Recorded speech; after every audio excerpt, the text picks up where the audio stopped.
प्यारे विद्यार्थियों, हमारा आज का प्रश्न है रणेंद्र जी द्वारा लिखित उपन्यास ग्लोबल गांव के देवता के पात्र लालचंद दा का चरित्र चित्रण। आइए इस पर चर्चा करते हैं। रणेंद्र द्वारा रचित उपन्यास ग्लोबल गांव के देवता आदिवासी जीवन के संघर्ष, विस्थापन और भूमंडलीकरण के क्रूर प्रभावों का जीवंत चित्रण करता है। इस उपन्यास में लालचंद दा एक अत्यंत महत्वपूर्ण और प्रभावी पात्र हैं। लालचंद दा केवल एक व्यक्ति नहीं, बल्कि वे असुर समुदाय की चेतना और प्रतिरोध के प्रतीक हैं। उनके चरित्र की मुख्य विशेषताएं निम्नलिखित हैं। नंबर 1, असुर समुदाय के मार्गदर्शक। लालचंद दा उपन्यास में असुरों की नई पीढ़ी और मुख्य पात्र क्रूज के लिए एक मार्गदर्शक की भूमिका निभाते हैं। उन्हें अपने समुदाय के इतिहास, परंपराओं और मिथकों का गहरा ज्ञान है। वे ही हैं जो असुरों को उनके गौरवशाली अतीत की याद दिलाते हैं।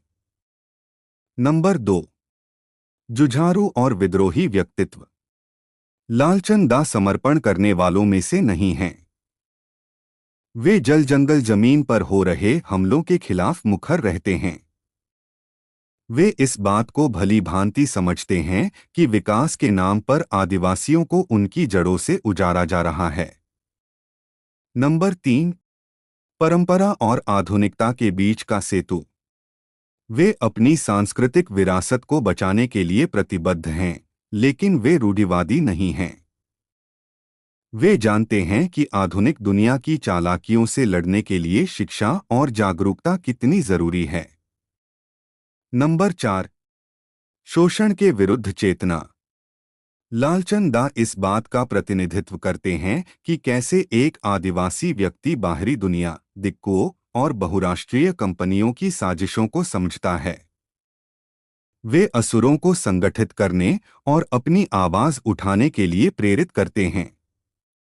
नंबर 5, गहरी संवेदनशीलता।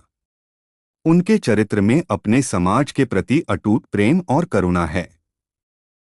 जब वे असुरों की दुर्दशा, गरीबी और विलुप्त होती संस्कृति को देखते हैं, तो उनकी पीड़ा उनके संवादों में स्पष्ट झलकती है। निष्कर्ष रूप में हम कह सकते हैं कि लालचंद दा का चरित्र पाठकों को यह संदेश देता है कि अस्तित्व की लड़ाई केवल हथियारों से नहीं, बल्कि चेतना और अपनी जड़ों से जुड़े रहकर लड़ी जाती है।